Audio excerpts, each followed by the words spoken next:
Listen to me. If there was a wise man who would ever think of this, they would say in order to be superior to the man, you've got to be the man. For I am the man himself.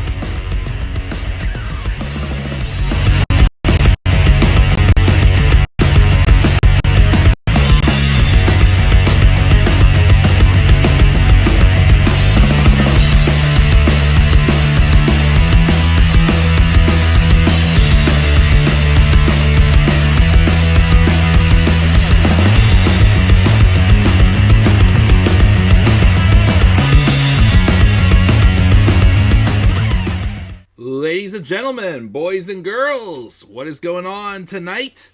On this Saturday evening, this is the Club of the Man 1993, and I am here for a little bit of some AEW talk, as this isn't going to be like a State of the Union, as I've been doing like those State of the Union videos here and there, give my thoughts on the product. I'm not going to lie, I was this close to giving in and doing an actual Dynamite review from this past week's episode of Dynamite, because I really liked this past week's episode of Dynamite. It was probably one of my favorite episodes we have had in a long time. I liked it, almost everything on the show, except for whatever happened with that Thunder Rosa segment with the chair, her, Megan Bayne, and Penelope Ford. That was weird as hell. It looked like something went wrong there. I don't know if it was a miscommunication, a botch, or as some people are saying, it was Thunder Rosa getting sandbagged. I don't know which way it was, but something went wrong in that segment. But I really love the opening. Just to briefly tell you what I did like. I love the opening segment with Hangman Adam Page and MJF. I am so glad they veered away from MJF and Jeff Jarrett. Thank goodness. And they're doing this feud instead, which is a fire match that honestly does have my interest a little higher for AEW Revolution. I also liked, despite the fact that with that Thunder Rosa incident, I did really like the match with Megan Bayne and Kris Statlander. To me, the feeling I had watching that match was like I got when I first saw Keith Lee versus Dijak. That match made me more of a fan of Keith Lee's, but it also made me a fan of Dijak's. And this match made me a fan of Kris Statlander's. No, I already like Kris Statlander, but I also became a fan of Megan Bayne. Because to me, it was like a big woman Haas fight. And a couple other things that happened as well on the show as well that kind of sparked my interest, of course, for sure. But it was a show that I definitely almost came this close to reviewing. But I just don't have the time to set up, like an actual AEW graphic currently. So we're not going to do that. But again, there was a lot of things on this show that I did that I liked. But I did want to come down here and at least talk about one piece of news involving AEW. And that is an update on the Shane McMahon situation. So, I'm going to read a report that apparently was confirmed by Fightful Select. Because there is kind of two stories floating around with what's going on with Shane McMahon. So, it says, a new report suggests that Shane McMahon attempted to secure a role in All Elite Wrestling, but Tony Khan ultimately turned him down. According to Fightful Select, sources close to McMahon wouldn't confirm whether he specifically asked for equity in AEW, but admitted that he hoped to take on a significant leadership role despite limited knowledge of the product. The report notes that AEW was aware McMahon didn't have the product knowledge to run anything, and honestly thought he was joking. Meanwhile, during the Coach and Bro show, Jonathan Coachman claimed that McMahon did ask for equity in AEW and expressed a desire to run the entire company. However, Tony Khan reportedly ghosted McMahon after the meeting, which was that meeting we saw in that leaked photo from back in Texas last summer. But whatever the real story is behind their meeting, Khan has never publicly spoken negatively about Shane. Some people suggest Tony Khan is too nice for the business and is taken advantage of by his talent. But being able to say no to Shane would be considered a situation where he didn't crater to pressure to give up any control in his company. It might have been easy to say yes to a member of the McMahon family. So yeah, let's talk about this. Honestly, well, here's my first thoughts. If I'm going to lean towards that this is true, but I'm going to mention why this may not be true. Because like I said, this past week's episode of Dynamite especially gave me a spark that Tony Khan is trying to fix things.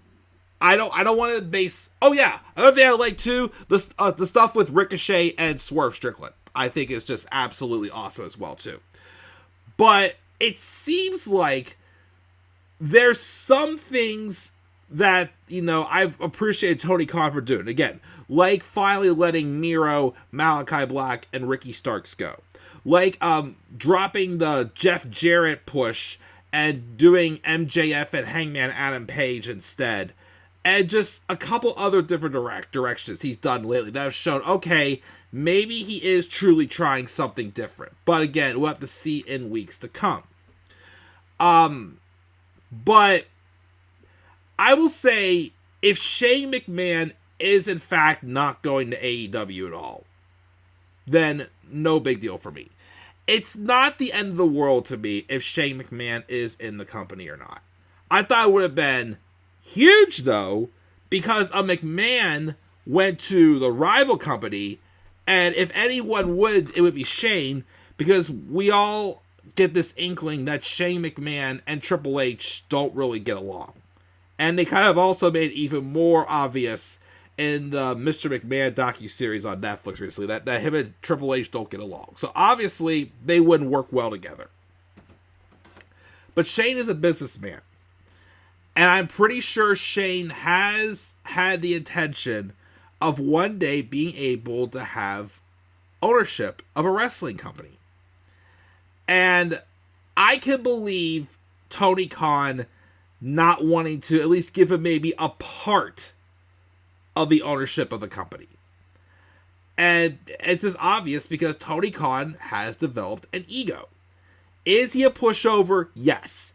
Do I think he lets people like step all over him? Yes. Do I think he doesn't handle confrontation well? Yes, that is all true. That was exposed at Brawl Out in 2022 with how he handled that whole situation. But it's very obvious that he does have an ego. I don't see him wanting to give part of his ownership to the company to someone from the rivalry like Shane McMahon. So this doesn't surprise me that if this in fact is true, that this happened. And I also feel like that if Shane was going to come in, it would have been by now. Before I do get to why I think there's a possibility it may not be true, I also got to say, if Shane McMahon is in fact not coming in at all to AEW, then please drop this Death Rider storyline. This Death Rider storyline sucks. It's like they have no purpose as to why they have their actions. They're just basically being mean just to be mean. With like no rhyme or reason whatsoever. The story needs another layer, and then like working for a higher power like a Shane McMahon would have actually been maybe interesting. But now that it's looking like Shane is not coming in, then there's literally no point of this. What I honestly would do, because I know a lot of people, including myself, wants Darby Allin to be the one to dethrone Jon Moxley, which Darby Allin, I think, is currently climbing Mount Everest. I think currently. He was supposed to do it last year, but then he got that injury with that New York bus or whatnot. So I don't know when Darby's coming back, but I don't think he's coming back anytime soon. So at this point also, it's too late for it to be Darby. So what I think should happen is I do think Adam Copeland, should beat Jon Moxley at Revolution, and afterwards Christian Cage cashes in. And eventually, because they have history too, have Darby Allin dethrone Christian Cage for the world title. That's where they should do that situation, and just drop this Death Threat story. I'm sorry, again, I like Jon Moxley, I like Claudio Castagnoli, Wheeler Yuta, Pac, all of them in the group. I have nothing against any of them. But the story and the premise for this group literally just makes absolutely no sense. It's dull, it's boring, it's doing nothing for the company. It's not like I've always wanted to see Jon Moxley as this dangerous, scary, malicious heel. Right now, it's just like, I hate to say it, but this is almost as bad as his heel turn in WWE.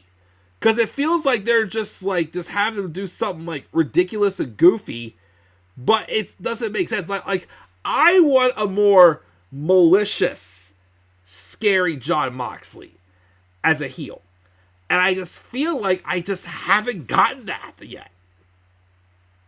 But again, if no one is gonna be like a higher power to the Death Riders, then end that storyline.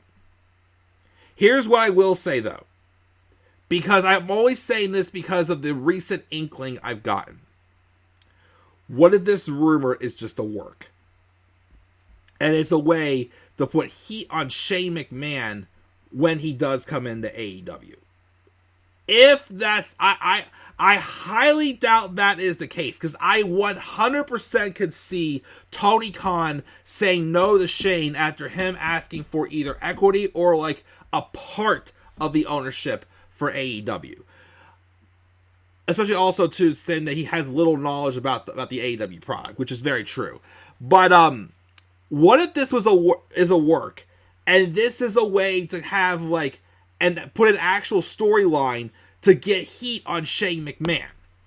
Although then again, with how poor of a job he's done, it may backfire and Tony could become the heel and not Shane. But I think that, if they did do this though, to kind of like put a spark on when Shane comes in and get like that more realistic approach, then that move is genius. But I highly doubt that is the case. I don't think Shane's coming in. I think if Shane was going to come in, he would have been here by now. They've waited way, way, way too long. I think the latest I would have taken him coming in probably was World's End.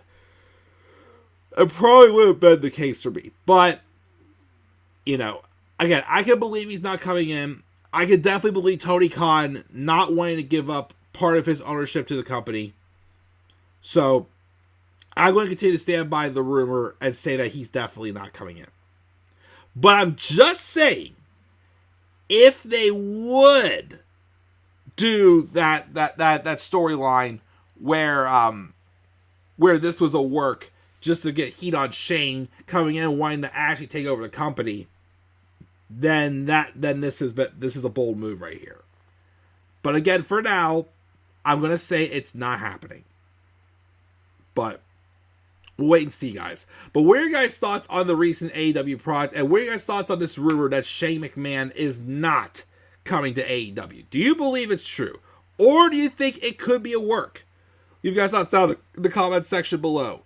Be sure also, as always, to slap a like on the video and subscribe for more content on my channel. Follow me on Twitter as well at the Club with the Man 93. You can also follow me on Instagram at the Club with the Man 1993. And until then, guys, I'm checking out. I'll catch you all later. Have a great rest of your night.